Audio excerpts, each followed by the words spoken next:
उद्धव ठाकरे यांच्या राजकीय जीवनाच्या सुरुवातीपासून आत्तापर्यंत मिलिंद नार्वेकर हे एकनिष्ठतेनं त्यांना हवं तसं आणि त्यांना सोयीचं, त्यांच्या विरोधात काही होऊ नये हे यासाठी धडपडणारा एक कार्यकर्ता म्हणून त्यांच्याकडे पाहिलं जातं। उद्धव ठाकरे आणि एकनाथ शिंदे याच्यामधला दुवा म्हणून ते काम पाहत होते। शिवसेना प्रमुखांच्या बरोबर बडवे आहेत, त्या बडव्यांमुळे मला त्यांना त्रास होतोय। त्या बडव्यांमध्ये एक नार्वेकर आहेत असं वाटायचं। परमेश्वरावर जायचं असेल तर परमेश्वर जायच्या आधी नंदीला हात लावायला लागतो। त्यामुळे उद्धव ठाकरेला आरोप करण्यापेक्षा बाळासाहेबांना आरोप करण्यापेक्षा आपण नंदीवर म्हणजे नार्वेकरांवर आरोप केलं तर जास्त बरं पडतं। जे उद्धव ठाकरे बोलू शकत नव्हते ते नार्वेकर बोलत असते, लक्षात की नाही। त्यामुळे नार्वेकर बदनाम होत गेले, आरोप नार्वेकरांवर झाले, उद्धव ठाकरेंवर झाले नाही। नेमकं कोण पडेल हे सांगता येत नाही, पण मिलिंद नार्वेकर पडणार नाही, निवडून येतील एवढी निश्चित आहे।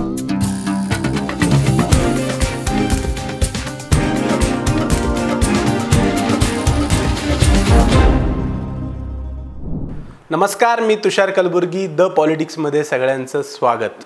आजचा विषय थोडासा वेगळा आहे। आपण नेहमीच राजकारणावर बोलतो, पण आज आपण एका व्यक्तीवर बोलणार आहोत। ती व्यक्ती गेले काही दिवस चर्चेच्या केंद्रस्थानी आहे, ती म्हणजे मिलिंद नार्वेकर। यावर बोलण्यासाठी आज आपल्यासोबत आहेत ज्येष्ठ पत्रकार हरीश केंची सर। सर, स्वागत आहे। नमस्कार सर, एक प्रश्न विचारण्याच्या आधी मी दोन फोटोंचा उल्लेख करतो। एक फोटो म्हणजे जेव्हा उद्धव ठाकरेंची मुलाखत होती तेव्हा मिलिंद नार्वेकर जमिनीवर बसले होते, आणि दुसरा फोटो जेव्हा मिलिंद नार्वेकरांच्या आई गेल्या त्यानंतर एकनाथ शिंदे त्यांना भेटायला आले होते, त्यानंतर तोही फोटो व्हायरल झाला। हे दोन फोटो माझ्या डोळ्यासमोर येतात, त्यांच्याबद्दलचं कुतूहल वाढवतं। मिलिंद नार्वेकर नेमके माणूस म्हणून कसे आहेत, राजकारणी मुत्सद्दी म्हणून कसे आहेत, आणि ते उद्धव ठाकरेंसाठी किंवा शिवसेनेसाठी किती महत्त्वाचे आहेत? एक तर लक्षात घेतलं पाहिजे तुम्हाला की मिलिंद नार्वेकर हे कट्टर शिवसैनिक आहेत। शिवसैनिक म्हणण्याच्या आधी तुम्हाला सांगतो, ज्या वेळेला ते कॉलेजमध्ये शाळेमध्ये शिकत होते, 11वी परत शिकलेले आहेत ते, शाळेत शिकत असताना भारतीय विद्यार्थी सेनेचं काम ते पाहत होते। आणि मला वाटतं 1992च्या दरम्यान मुंबई महानगरपालिकेच्या वार्डस्तरीय रचना सगळ्या बदलल्या गेल्या, बाउंड्रीज सगळ्या बदलल्या। त्याच्यामध्ये नार्वेकर राहत असलेल्या मालाडमध्ये त्या वार्डाचे 2 भाग झाले।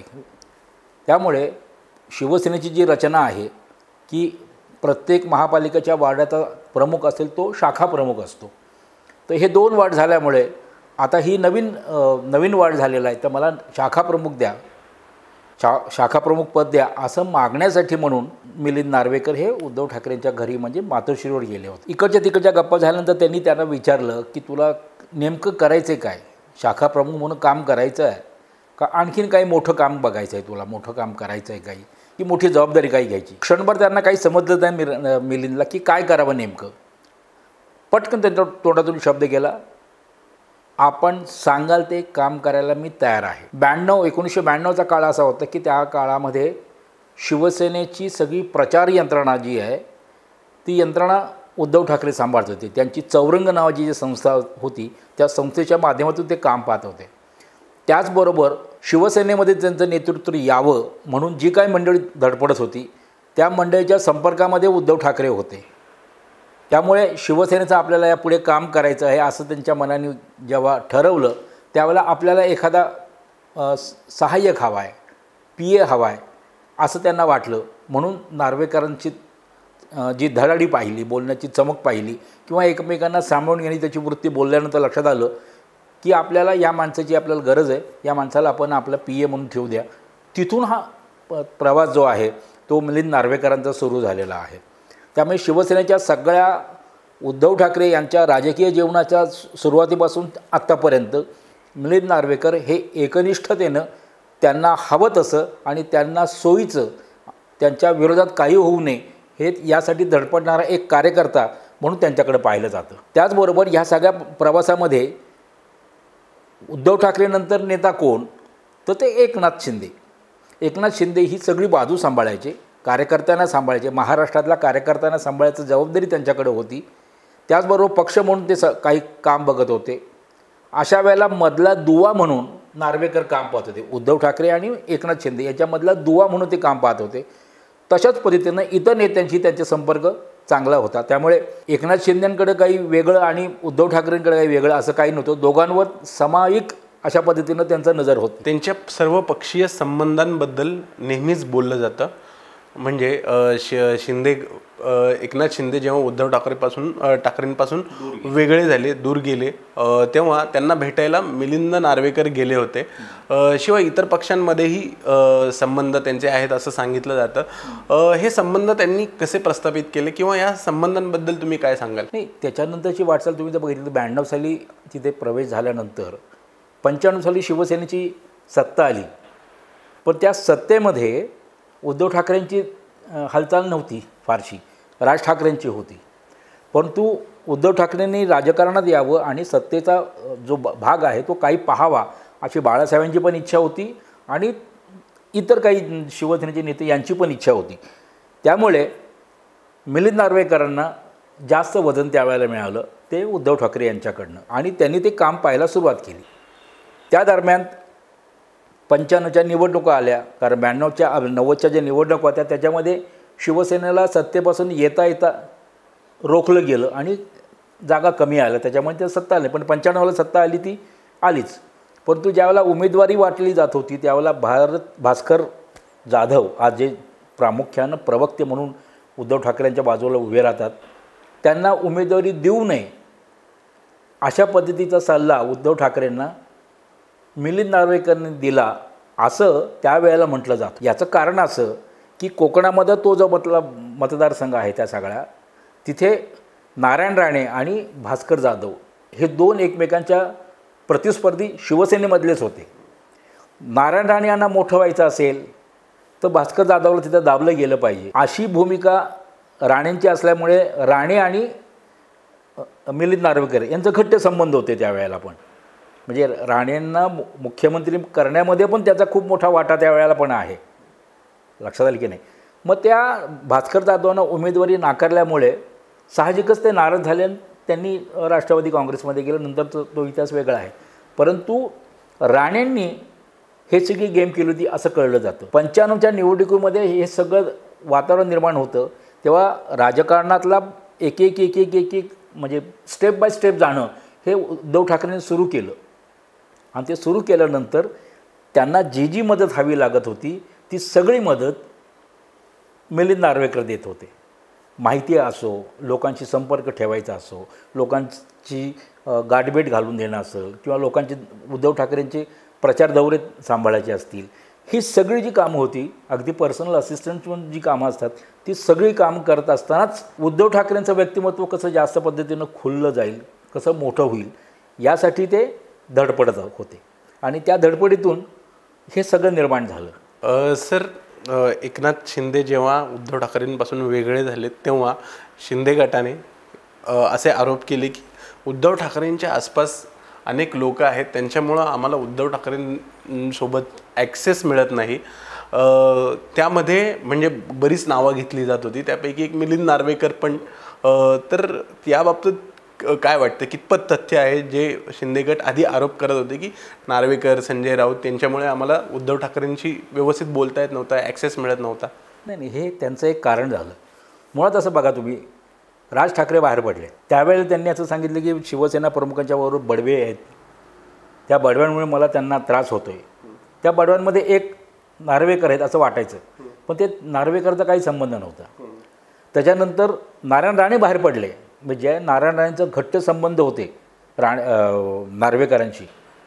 बाहेर पडताना त्यांनी नार्वेकरांवर आरोप केले आणि बाहेर पडले. आता असं असतं की परमेश्वरावर जायचं असेल तर परमेश्वर जायच्या आधी नंदीला हात लावायला लागतं. त्यामुळे उद्धव ठाकरेवर आरोप करण्यापेक्षा बाळासाहेबांना आरोप करण्यापेक्षा आपण नंदीवर म्हणजे नार्वेकरांवर आरोप केलं तर जास्त बरं पडतं. म्हणून शिवसेनेतून जे बाहेर पडले ना त्या सगळ्यांनी मिलिंद नार्वेकरांवर डोक्यावर सगळं फोडलं, सगळे आरोप त्यांच्यावर केले. परंतु एकनाथ शिंदे आणि नार्वेकर यांचं सख्यच होतं आणि त्यांना कधीही कुठंही थांबवलेलं नव्हतं की उद्धव ठाकरेची भेट मिळत नाही असं काही प्रकार नव्हता. ते थेट किचनमध्ये जात होते, एवढं त्यांचे संबंध होते. परंतु बाहेर पडताना काहीतरी असावं म्हणून एकनाथ शिंदेंनीही नार्वेकरावर फोडलं. आणि नार्वेकर निश्चितच त्यांना माहिती, मला काही कोणी केलं तरी काय फरक पडत नाही, माझा मालक तिथं ठाम आहे, तो मला काही बोलणार नाही आहे. त्यामुळे हे जे जे बाहेर पडले आत्ता ते सगळे त्यांच्यावर खापर फोडूनच गेले. परंतु उद्धव ठाकरेंनी त्यांना माहिती होतं की काय आहे वस्तुस्थिती. लक्षात की नाही, मिलिंद नार्वेकर उमेदवारी देण्यामध्ये इकडे तिकडे काय भानगड करत नसत ते. त्यांना माहिती आहे की उद्धव ठाकरेंना जे हवं आहे ना ते मला बोलायला पाहिजे, पण जे उद्धव ठाकरे बोलू शकत नव्हते ते नार्वेकर बोलत असते. बरोबर. लक्षात की नाही. त्यामुळे नार्वेकर बदनाम होत गेले. आरोप नार्वेकरांना झाले, उद्धव ठाकरेंवर झाले नाही. हा जो फरक आहे ना तो एकनाथ शिंदेंनी देखील तोच पकडला. आणि त्यांच्याबरोबर जी 40 माणसं होती, लक्षात की नाही, ती 40 माणसं देखील हेच सांगत गेली की नार्वेकरांना आम्हाला जाऊ देत नाहीत, उद्धव ठाकरे भेटत नाहीत, नार्वेकर भेटू देत नाहीत. असं काही नाही, त्यांना बाहेर पडायचं होतं, ते त्यांना निमित्त हवं होतं म्हणून त्या निमित्तानं ते बाहेर पडले, दुसरं काहीही नाही. परंतु नार्वेकरांचंच काम जे आहे हे शिवसेनेला पूरक असंच काम ते करत होते. कधी विरोधात कधी काम केलेलं नाही. उलट विरोधी पक्षामध्ये जी मंडळी आहेत त्या सगळ्या मंडळींशी संपर्क ठेवून उद्धव ठाकरेंशी त्यांचं जुळवून देणं हे महत्त्वाचं काम, ब्रिज जो आहे ना तो ते तयार करत होते. म्हणजे सगळ्याच राजकीय पक्षामध्ये एकही राजकीय पक्ष असा नाही की ज्याची ह्यांच्याशी संबंध नाहीत, नार्वेकरांशी संबंध नाहीत, सगळ्यांशी संबंध आहेत ते. त्यामुळे शिवसेनेला जे फायदा होईल त्या पद्धतीने ते बघतात. उद्धव ठाकरेंना बोलायचं असेल पण इथं निरोप पाठवायचा असेल तो निरोप बरोबर नार्वेकर तिथे पोहोचत होते. लक्षात की नाही. या सगळ्या राजकारणातल्या देणं घेणं जे व्यवहारातले असतात हे सगळे सांभाळण्याचं काम नार्वेकर करत होते. हे करत असतानाच त्यांना अनेक गोष्टीची जबाबदारी मिळत गेल्या. PA बरोबर शेवटी त्यांना असं झालं की शिवसेनेचं सरचिटणीसपद त्यांना दिलं गेलं. शिवसेनेमध्ये हस्तक्षेप करताना हा माणूस का हस्तक्षेप करतो आता असं इतर नेते ज्यावेळेला विचारायला लागले त्यावेळेला त्यांना पद देणं गरजेचं होतं म्हणून सरचिटणीस पद दिलं. आणि अत्यंत विश्वासू उद्धव ठाकरेचे विश्वासू असल्यामुळेच त्यांना दिलं. शिवसेनेच्या मुवमेंट्स कशा असाव्यात, कारण कट्टर शिवसैनिक असल्यामुळे शिवसेनेमधली आंदोलनं कशी असावी, कुठल्या विषयावर आंदोलनं केली पाहिजे, कुठं आंदोलनं केली पाहिजे.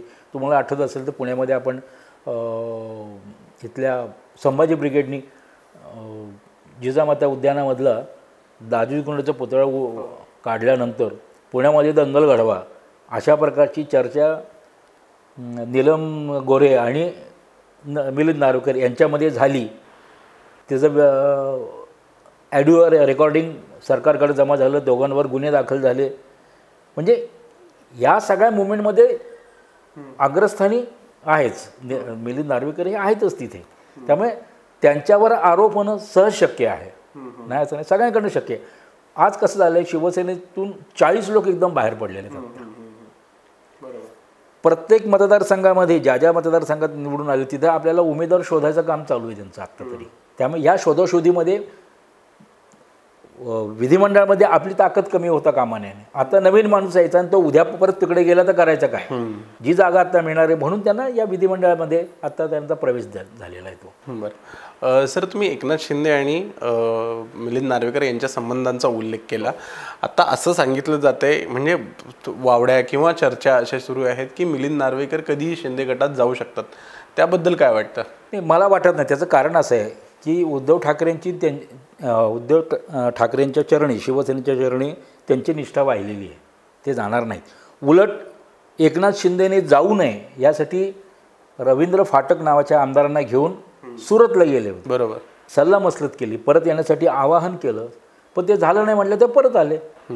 जायचं असं त्यांनी कधीच गेले असते, कारण त्यांना बघा परवाच्या लोकसभा निवडणुकीमध्ये दक्षिण मुंबईतलं उमेदवारी एकनाथ शिंदे देतील अशी चर्चा सुरू झाली होती. तसं काही नाही आहे त्यात. ते एकनाथ शिंदेची मैत्री आहे त्यांची. बरं. काही निरोप द्यायचे असतील, काही कामं करायची असतील, कामं करून घ्यायची असतील तर हे एक माध्यम म्हणून काहीतरी हवं असतं. म्हणून उद्धव ठाकरेंची सावली म्हणून मिलिंद नार्वेकरकडे पाहिलं जातं. चर्चेच्या शेवटच्या टप्प्याकडे आपण येऊ. मिलिंद नार्वेकरांना उमेदवारी दिली. ही उमेदवारी दिल्यानंतर असं बरंच माध्यमांमध्ये चर्चा आहे की अजित गटाचा एखादा उमेदवार पडेल, काँग्रेसचा उमेदवार पडू शकेल किंवा शिंदे गटातला एखादा उमेदवार पडू शकेल असं सांगितलं जातं आहे. पण नार्वेकर पडू शकतील अशी चर्चा पण नाही आहे. म्हणजे हे काय आहे, म्हणजे नार्वेकर खरंच निवडून येण्याची दाट शक्यता आहे का तेही पडू शकतील या निवडणुकीत? नाही, कसं आहे, मतात 23 मतांची प्रत्येकाला कोटा दिलेला आहे त्याच्यामध्ये. तर शिवसेनेकडे तेवढा कोटा आहे का, तर तो नाही आहे. मग एक्सेस कोणाकडे आहे? शरद पवारांकडे आहे. पण शरद पवारांनी पुरस्कृत केलेला एक उमेदवार उभा केलेला जयंत पाटलांचं नावानं. त्यामुळे एक्सेस मतं जी आहेत ना तर एकनाथ शिंदेकडे एक्सेस मतं आहेत, काँग्रेसकडे एक्सेस मतं आहेत. ती कोणाला जाणार? म्हणजेच सगळ्या पक्षाची अगदी मैत्रीचे संबंध असलेला उमेदवार कोण असू शकतो? तर नार्वेकर असू शकतात. त्यामुळे तिकडे मतं खेचू शकतो आपण. आणि पुढच्या सगळ्याच राजकारणामध्ये जे आता विधानसभेच्या निवडणुका येतात त्यासाठी जी काही गोळाबेरीज करायची आहे त्यावेळी अधिकार असलेला माणूस आपल्याकडे हवा आहे. तो सगळ्याच पक्षांमध्ये हवा आहे, सगळ्या पक्षांशी मोठ बांधण्यासाठी. म्हणून काँग्रेसची मतंही त्यांना मिळतील. काँग्रेसचे एकच उमेदवार आहेत, हो, त्यांच्या जागा अजून मतं शिल्लक राहतात. 23 जरी कोटा असेल ते 24-25चा कोटा ते करतील असं माझा अंदाज आहे. 25-25 मतांचा कोटा करून ते येतील. त्यामुळे एक जण कोणतरी पडेल, नेमकं कोण पडेल हे सांगता येत नाही. पण मिलिंद नार्वेकर पडणार नाही, निवडून येतील एवढी निश्चित येते. मिलिंद नार्वेकरांच्या घरी गणपती बसतो गणेशोत्सवामध्ये, ठाकरेंच्या घरी गणपती नसतो, लक्षात की नाही, पण मिलिंद नार्वेकरच्या घरी असतो. त्यामुळे मिलिंद गणेशोत्सवामध्ये सर्व पक्षांची नेते जे बाहेर जरी शिवसेनेच्या विरोधामध्ये, नार्वेकरांच्या विरुद्ध, उद्धव ठाकरेंच्या विरोधात बोलत असली तरी गणेशोत्सवामध्ये मिलिंद नार्वेकरांच्या घरी जाणारी मंडळी सगळी राजकीय पक्षाची, मग एकनाथ शिंदे असतील, देवेंद्र फडणवीस असतील, आशिष शेलार असतील, ही सगळी मंडळी त्यांच्या घरात जातात. एवढं त्यांचं सख्य त्याच्यामध्ये आहे, हे इथं नमूद करायला पाहिजे. सर खूप खूप धन्यवाद. तुमच्या या मिलिंद नार्वेकरांबद्दल अनेक प्रश्न निर्माण झाले होते, कुतूहल निर्माण झालं होतं. मिलिंद नार्वेकर व्यक्ती किंवा राजकारणी म्हणून कसे आहेत अनेक प्रश्न पडले होते. या अनेक प्रश्नांची उत्तरं तुमच्या या मुलाखतीतून मिळाली. खूप खूप धन्यवाद. आपण पुढे भेटत राहू. तुर्तास इथेच थांबू. तुम्हाला हा व्हिडिओ मिलिंद नार्वेकरांचं व त्यांच्याबद्दलचं विश्लेषण कसं वाटलं हे आम्हाला कमेंट करून सांगा. आणि द पॉलिटिक्सला सबस्क्राईब केलं नसेल तर ते नक्की करा. धन्यवाद.